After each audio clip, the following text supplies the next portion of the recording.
प्रणाम। நான் ஸ்ரீல நரோத்தமதாஸ் டாக்கூர்கே ஸ்ரீ ஸ்ரீ பிரேம பக்தி சந்திரிகா படிச்சுட்டு இருந்தேன். இங்கே நரோத்தமதாஸ் டாக்கூர் பகவானுக்கு தியானம் எப்படி பண்ணுறது, ஸ்மரணை, அதுக்கு பார்த்து பேசிகிட்டு இருக்காரு. கோவிந்த ಶರೀರ ಸತ್ಯ ತಾಹಾರ ಸೇವಕ ನಿತ್ಯ ಬೃಂದಾವನ ಭೂಮಿ ತೇಜೋಮಯ ತ್ರಿಭುವನೆ ಶೋಭಾಸಾर ಏನೋ ಸ್ಥಾನ नाही आर जाहर स्मरणे प्रेम हुए. ಭಗವಾನ್ ಗೋವಿಂದನಿಗೆ உடம்பு சத்தியமானது, அவರಿಗೆ சேவಕರು நித்தியமானவர். பிருந்தாவன பூமி ரொம்ப தேஜஸ், வெளிச்சம் உள்ளது. இந்த முழு சிருஷ்டிக்கு சாரம் போல இருக்கு. பிருந்தாவன போல ஒரு இடம் கிடையாது. பிருந்தாவனத்துக்கு ஸ்மரணம் பண்ணாலே, நினைச்சாலே பிரேமம் கிடைக்கும். இங்கே முதலாவது விஷயம் சொல்லிட்டு இருக்காரு. கோவிந்தன் கிருஷ்ணன்ಗೆ உடம்பு சத்தியமானது. நம்ம கிருஷ்ணன்ಗೆ என்ன சொல்லுவோம், சத் சித் ஆனந்த ரூபம். இப்போ நிறைய இடத்துல இது விஷயம் சொல்லியிருக்கு. வேத புராண சாஸ்திரங்களில், பகவத்கீதையிலே, பாகவதம், நிறைய இடத்துல பிரம்மா கிட்டே போய் ஒரு வாட்டி சனகாதி ரிஷிகளுக்கு போய் கேட்டார், முழு முதல் கடவுள் யார்? பிரம்மா சொல்லிட்டு இருக்காரு, பூர்வதாபனி உபனிஷத்தில் ஸ்ரீகிருஷ்ணன் தான் முழு முதல் கடவுள் சொல்லி, அவருக்கு இதை தியானம் பண்ணணும் அப்படின்னு அங்கே சொல்லியிருக்கு. வேதவியாசர் ஸ்ரீமத் பாகவதம் எழுதும்போது முதலாவது ஸ்லோகத்தில் எழுதிட்டுருக்காரு, சத்தியம் பரம தீமஹி. பகவான் ஸ்ரீ கிருஷ்ணருக்கு தியானம் பண்ணி எழுதிட்டு இருக்காரு. பகவானுக்கு உடம்பு சத்தியமானது, உண்மையானது. பகவான் 10வது காண்டம் 10:2-26 பாகவதம், தேவகி கர்ப்பத்தில் இருக்கார் பகவான். தினமும் தேவதைகள் பிரார்த்தனை பண்ணுவாங்க. பிரம்மா, சிவன், எல்லா தேவத்தையும் ஒரு நாள் பிரார்த்தனை பண்ணுபவங்க சொல்லிட்டு இருக்காங்க. ஒரு ஸ்லோகம், சத்யவிரதம் சத்யபரம் திரிசத்யம் சத்யஸ்ய யோனிம் நிஹிதாம் ச சத்யே சத்யஸ்ய சத்யாமிருத சத்ய நேத்திரம் சத்யாத்மகம் துவாம் சரணம் பிரபன்னாஹ. பகவானே, ஓ கிருஷ்ணா, உன் சரணத்தில் வந்திருக்கோம். ஏன் 9 வாட்டி சத்தியம் சொல்லிட்டார் ஒரே ஸ்லோகத்தில். நீ சத்தியவிரதன், நீ என்ன விரதம், என்ன முடிவெடுப்பே அது உண்மை.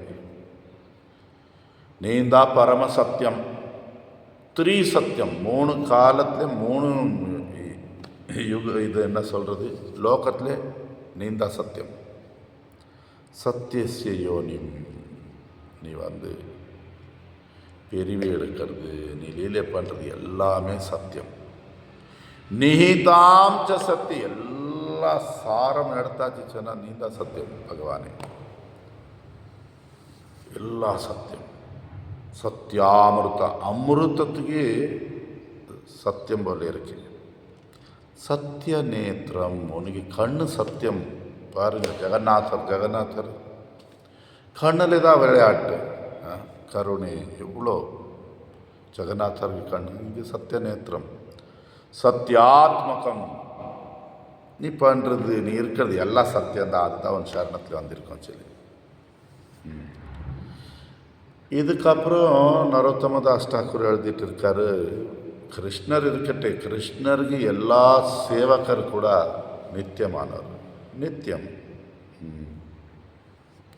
இதுக்கு பார்த்து வேத புராணங்களில் நிறைய விஷயம் வந்திருக்கு.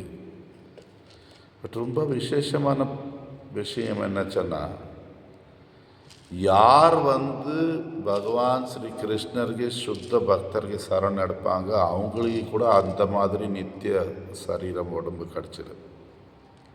பகவான் சைத்தன்ய மகாபிரபு சனாதன கோஸ்வாமிக்கு சொல்லிட்டு இருக்காரு சைத்தன்ய சரித்திராமிரதத்திலே, பிரபு கோஹே வைஷ்ணவேர தேக பிராகிருத கபு நோய் अप्राकृत देह भक्तिर चिदानंदमय दीक्षा काले भक्त कोरे आत्मसमर्पण सही काले कृष्ण तारे कोरे आत्मसम सही देह तारे कोरे चिदानंदमय अप्राकृत देहे तार चरण भजोय. भगवान சொல்லிட்டு வைஷ்ணவருக்கு உடம்பு எப்பவுமே பௌத்திகமானது கிடையாது. அவங்கள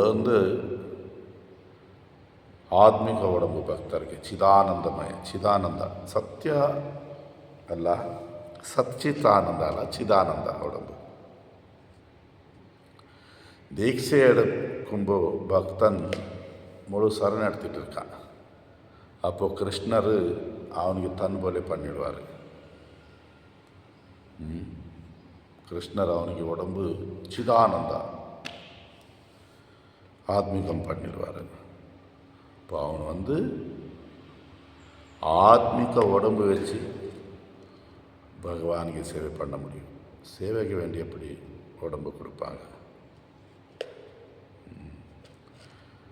பகவான் ஸ்ரீ கிருஷ்ணர் உத்தவருக்கு ஸ்ரீமத் பாகவதம்ல சொல்லிட்டு இருக்காரு, மரியோ யதா தியக்த சன்னஷ்ட கர்மா நிவேதித ஆத்மா விச்சிகீர்ஷிதோ மே ததாமிருதத்வம் பிரதிபத்யாமானோ மயாத்ம பூயாச்ச கல்பத்தை வை. ஓ உத்தவா, ஒரு மனிதன் எல்லாவற்று முழு சரணம் என் சரணத்தில் வரும்போது நான் அவருக்கு ஒரு விசேஷமான உடம்பு கொடுப்பேன். ஞானி யோகி அவங்களுக்கு கூட அவங்களுக்கு என்ன போல ஆத்மீக உடம்பு கொடுத்துடுவேன் சொல்லி. இப்போது எவ்வளோ ஒரு ஜீவன் பகவான் நாமம் பண்ணுவான், குரு சரண் எடுப்பான், பகவானுக்கு சரணாகத்தி ஆவான், ஜபம் செய்வான். அப்புறம் என்ன அனர்த்தங்கள் போயிடும். உறுதி, ருசி, பற்றுதல் இப்படி போகும்போது அவனுக்கு உடம்பு, அந்த பக்தனுக்கு உடம்பு ஆத்மீகம் ஆகிட்டு இருக்கு. சனாதன கோஸ்வாமி கூட எழுதிட்டுருக்காரு, பக்தியிலே ஒரு பக்தன் போகும்போது தன் உடம்புக்கு உள்ள சுகம் எல்லாம் மறந்துடுவான். அவனுக்கு உடம்புலே பௌத்திக உடம்புல இருக்கும்போது கூட அந்த புலன்கள் இருந்தால் கூட எல்லாமே ஆத்மீகமாக ஆயிடும் சொல்லி. சாதனை அப்படி பண்ணணும். நம்ம பிரேமம்தான் நம்ம வாழ்க்கைக்கு நோக்கம். அந்த மாதிரி சாதனை பண்ணணும். அடுத்த நரோத்தம தாஸ் டாக்கூர் எழுதியிருக்காரு, பிருந்தாவன தாமம் வெளிச்சம் உள்ளது, கிருஷ்ணர் போல இருக்குது அது கூட சொல்லி. இதுக்கு பார்த்து வேத புராணத்தில் நிறைய விஷயங்கள் வந்திருக்கு. சுத்த சாத்விகமானது சொல்லி பகவான் ஸ்ரீ கிருஷ்ணருக்கு கோபால தாப்பனி உபநிஷத்தில் நாரதர் ஒரு வாட்டி கேட்பார், ஓ பகவானே, பிருந்தாவனத்துக்கு உண்மை என்ன,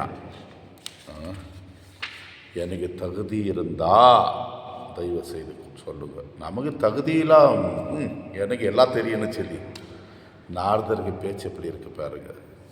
எனக்கு தகுதி இருந்தால் பகவானே தயவு செய்து சொல்லுங்க. பகவான் சொல்லிட்டு இருக்கார், ஓ நாரதா, இந்த பிருந்தாவன் ரொம்ப ஆகர்ஷகமானது, எனக்கு உள்ள தாமம் எனக்கு வீடு போல. இங்கே உள்ள மிருகங்கள், பறவைகள், மான், மரம், புழு, மனிதன், தேவதைகள் யார் இங்கே வாசம் பண்ணிகிட்ருக்காரு, அவங்களும் உடம்பு விடும்போது என் தாமத்தில் தான் வருவாங்க. இங்கே தேவதைகள், அசுரர் எல்லாருமே அனுபவிச்சு வாழ்வாங்க. பிருந்தாவனம் போய் நம்ம ஏதோ அபராதம் பண்ணிக்கிட்டா ரொம்ப கஷ்டம், ரொம்ப கஷ்டம். பிருந்தாவனம் சொன்னால் வேறு விஷயமே இருக்கக்கூடாது.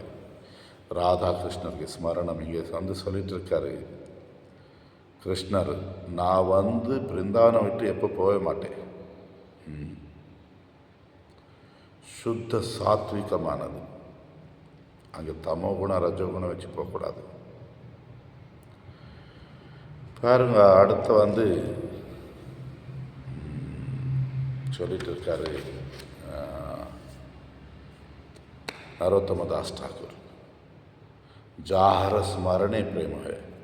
பிருந்தாவனம் போகிறது தேவையில்லை, பிருந்தாவனம் நினைச்சாலே நமக்கு பிரேமம் கிடச்சிடும். இப்போ நமக்கு வந்து எது குறைகள் இருந்தால், பௌத்திக பற்றுதல் இருந்தால், அதெல்லாம் விட்டு பிருந்தாவனம் போகணும். நம்ம எங்கே இருக்கோம், அங்கே பிருந்தாவனத்துக்கு தியானம் பண்ணி பிரேமம் வரும்போது அங்கே போயிடணும். அழுக்கு வச்சு போனால் அங்கே ஏதோ அழுக்கான வேலை பண்ணி நமக்கு அப்புறம் ரொம்ப கஷ்டம் இருக்கும். ஹரி போல் தான்